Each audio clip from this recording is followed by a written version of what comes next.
I'd like to introduce you to Darin Olson of Joel Olson Trucking from Vancouver, Washington. And Darin, tell me how you guys got your start. Well, we started out in 1962 in Lincoln City, hauling rock down on the coast at Oregon, and then transitioned into log hauling and flatbedding and other various types of trucking. My dad started out with dump trucks and transitioned into log trucks and then into flatbedding. Okay.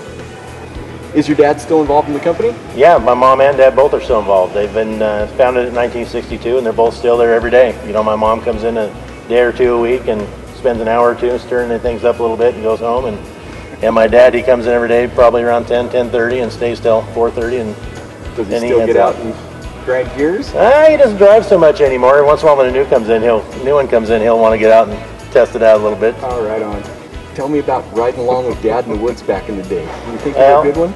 Well, I remember when I was a little kid, you know, probably 3 or 4 years old, my dad used to go haul logs every day, and I used to love to go up in the woods and hang out with the loggers and that kind of thing. And so he'd get up and leave at 2 or 3 in the morning, and I'd go in there and I'd sleep down between the seats, you know, with 2 sticks, so there's not very much room in there. So you're laying on the floor listening to the motor scream, and it was a lot of fun.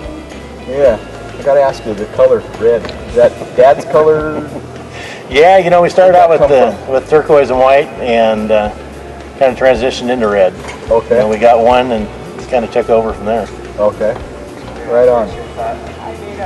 Now we run about 100 trucks, and we got 2 different divisions. We've got a highway division which has flatbeds and curtain vans, and then we have another division which is our off-road division. It has roll-off trucks and lowboys and log trucks and end dumps and a few other things. Okay. Tell us about the roll-offs. I know that you guys do it a little different than a lot of people do around the country. Well, our roll-offs go out in the woods. We put drop boxes on live landings and haul wood residuals in for clean chips. Right on. Good way to recycle the extra wood laying around on a landing. Yeah, there's a lot that was being wasted and burnt that is now put to use. Well, thanks for your time, Darin. You bet. Darin, for your participation in the Chrome and Elegance calendar and bringing your truck out, we'd like to give this to you as a thank you for your participation. Well, thank you very much. We really enjoy coming out.